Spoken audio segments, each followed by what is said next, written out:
Baiklah, materi selanjutnya yaitu budaya hidup bersih dan sehat atau adaptasi kebiasaan baru yang akan disampaikan oleh Ambu Lia Nur Amilah, ESOS. Kepadanya kami persilakan. Assalamualaikum warahmatullahi wabarakatuh. Selamat datang dan selamat bergabung kepada siswa-siswi SMA Siti Aisyah Kadungora tahun ajaran 2021-2022. Alhamdulillah pada kesempatan kali ini kita diberikan nikmat sehat untuk bisa mengikuti kegiatan PLS tahun ini. Sebelumnya Ambu akan memperkenalkan diri. Nama Ambu Lia Nur Amilah.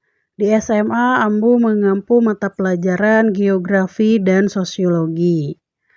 Pada kesempatan kali ini Ambu mendapatkan amanat untuk menjadi pemateri, menyampaikan materi tentang menjaga hidup bersih dan sehat pasca pandemi COVID-19. Seperti yang kita ketahui, awal tahun 2020 dunia digegerkan dengan pandemi COVID-19. Hiruk pikuk dunia seketika senyap, berfokus pada upaya bagaimana cara menghindari makhluk tak kasat mata yang disebut-sebut menjadi sumber masalah COVID-19. Di Indonesia bahkan diketahui bahwa angka kematian akibat dari COVID-19 ini relatif tinggi apabila dibandingkan dengan negara-negara tetangga. Kondisi pandemi ini memaksa sejumlah negara menerapkan kebijakan yang berdampak besar bagi perekonomian rakyat dan kondisi sosial budaya di dalam negeri, tidak terkecuali Indonesia. Segala upaya dikerahkan, mulai dari sektor ekonomi hingga kesehatan, kebijakan work from home, physical distancing, hingga penerapan gaya hidup bersih dan sehat digalakkan dari tingkat keluarga, RT, RW, kecamatan, kabupaten, kota, provinsi, bahkan negara. Situasi yang berubah cepat ini menjadi banyak penyesuaian dan merasakan kondisi asing yang baru di masyarakat. Untuk itu, pentingnya perilaku hidup bersih dan sehat itu sangat penting di masa pandemi ini. Sebenarnya perilaku hidup bersih dan sehat ini harus diterapkan bahkan sebelum pandemi ini datang. Nah, perilaku hidup bersih dan sehat ini atau sering disebut dengan PHBS adalah semua perilaku kesehatan yang dilakukan atas kesadaran sehingga anggota keluarga atau keluarga dapat menolong dirinya sendiri di bidang kesehatan dan berperan aktif dalam kegiatan-kegiatan kesehatan di masyarakat. Jadi secara singkatnya PHBS ini adalah kesadaran yang harus dimiliki oleh setiap anggota keluarga bahkan oleh diri sendiri. Nah, PHBS itu jumlahnya banyak, bahkan ratusan. Misalnya tentang gizi, mencangkup makanan, beraneka ragam makanan, minuman, terus mengkonsumsi garam beriodium, memberi bayi dan balita kapsul vitamin A, kemudian tentang kesehatan lingkungan seperti membuang sampah pada tempatnya, membersihkan lingkungan. Setiap rumah tangga dianjurkan untuk melaksanakan semua perilaku kesehatan. Kemudian, apa manfaat dari PHBS? Yang pertama, setiap anggota keluarga menjadi sehat dan tidak mudah sakit.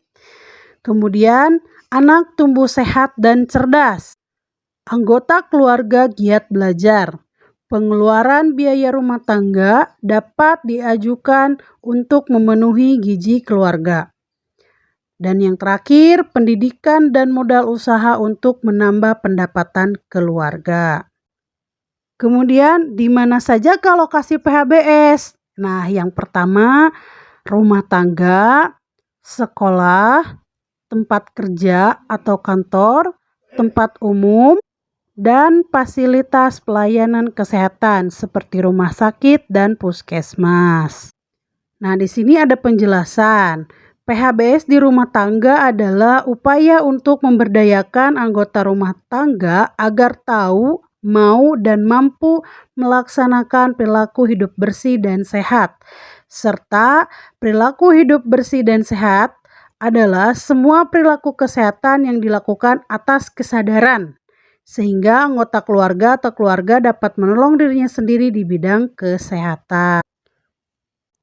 Nah, di sini ada rumah tangga sehat adalah rumah tangga yang melakukan 10 PHBS di rumah tangga, yaitu persalinan ditolong oleh tenaga kesehatan, memberi bayi ASI eksklusif, menimbang bayi dan balita, menggunakan air bersih, mencuci tangan dengan air bersih dan sabun, menggunakan jamban sehat, memberantas jentik di rumah, makan buah dan sayur setiap hari, melakukan aktivitas fisik setiap hari, dan tidak merokok di dalam rumah. Nah, dari ke-10 PHBS di rumah tangga ini, Ambu harapkan kalian bisa menerapkannya. Contoh saja ya, mencuci tangan dengan air bersih dan sabun. Apalagi sekarang di masa pandemi, penting sekali gitu ya mencuci tangan dengan air bersih dan sabun. Karena tangan merupakan salah satu penyebaran virus yang cukup gampang gitu ya. Kemudian, Ambu akan menjelaskan tentang pentingnya mematuhi protokol kesehatan di masa pandemi COVID-19. Nah, COVID-19 mungkin beberapa bulan terakhir kata tersebut sudah tidak asing di telinga kita. Awalnya hanya dianggap flu biasa dan akhirnya menjadi pandemi seperti sekarang ini. Sudah banyak korban meninggal dunia karena pandemi ini. Jadi virus ini tuh ada ya anak-anak. Jadi kalian tuh harus dari sekarang tuh sadar untuk lebih berperilaku sehat dan bersih. Banyak pihak yang menyayangkan lambatnya penanggulangan kasus ini. Pemerintah dianggap lambat dalam menangani masalah ini. Akan tetapi, kita tidak bisa menyalahkan sepenuhnya kepada pemerintah. Justru peran dari kita sendiri juga sangat penting untuk mencegah penularan COVID-19.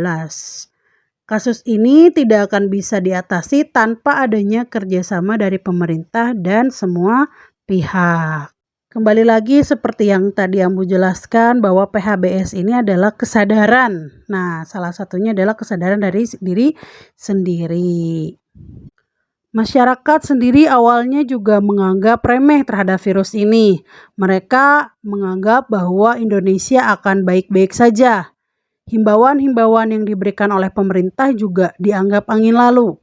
Mereka lebih percaya terhadap berita-berita yang di-share melalui media sosial dan mereka dengan mudahnya ikut menyebarluaskannya tanpa proses verifikasi kebenaran dari berita tersebut dan berujung menjadi berita hoax. Nah, itulah yang membuat masyarakat semakin tidak percaya dengan adanya virus corona, ya. Kemudian social distancing. Pemerintah juga sudah memberlakukan social distancing. Banyak masyarakat masih berkumpul dengan mengabaikan protokol kesehatan, tidak menggunakan masker, tidak berjaga jarak ya. Hal ini menyebabkan peningkatan jumlah orang yang terpapar COVID-19 semakin hari semakin banyak. Berdasarkan informasi yang dimiliki oleh Kementerian Kesehatan dan gugus tugas percepatan penanganan COVID-19, protokol kesehatan yang wajib ditaati masyarakat, yaitu yang pertama dan yang paling penting adalah menjaga kebersihan tangan. Tangan adalah media penyebaran virus paling utama. Bersihkan tangan dengan menggunakan cairan pencuci tangan atau hand sanitizer. Meskipun tangan tidak terlihat kotor, jika tangan kotor bersihkan dengan menggunakan sabun. Kemudian, terapkan etika batuk dan bersin. Etika saat batuk yaitu menutup mulut dan hidung dengan menggunakan lengan atas bagian dalam pada saat batuk atau bersin. Meskipun tidak ada virus di tubuh kita, etika batuk dan bersin harus tetap diterapkan. Selanjutnya, menggunakan masker. Gunakan masker saat Anda keluar rumah atau berinteraksi dengan orang lain. Kemudian yang ketiga, protokol kesehatan selanjutnya yaitu menjaga jarak untuk menghindari terjadinya paparan virus dari orang lain ke orang lain. Kita harus senantiasa menjaga jarak dengan orang lain minimal 1 meter. Kita dilarang untuk berkumpul dan berkerumun untuk meminimalisir kontak fisik dengan orang lain. Kemudian, isolasi mandiri. Bagi Anda yang kurang sehat, sebaiknya secara sukarela bersedia berdiam di rumah, tidak mendatangi tempat kerja, sekolah, ataupun tempat umum lainnya. Karena mungkin saja kita memiliki resiko infeksi COVID-19 dan dapat menularkan ke orang lain. Kemudian yang terakhir, menjaga kesehatan. Istirahat yang cukup perlu diterapkan dalam upaya menjaga kesehatan selama pandemi COVID-19. Selalu mengkonsumsi makanan yang sehat, minum vitamin, itu yang paling utama. Nah, mungkin cukup sekian materi dari Ambu. Mohon maaf bila banyak salah-salah kata. Terima kasih. Wassalamualaikum warahmatullahi wabarakatuh.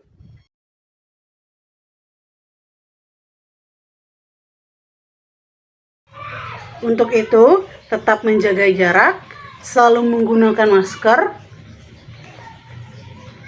mencuci tangan menggunakan sabun, selalu menggunakan hand sanitizer. Stay safe, stay healthy. Wassalamualaikum warahmatullahi wabarakatuh. Terima kasih kepada Ambu Lia Nur Amila, ESOS, yang telah menyampaikan materi kebiasaan baru atau budaya hidup bersih dan sehat.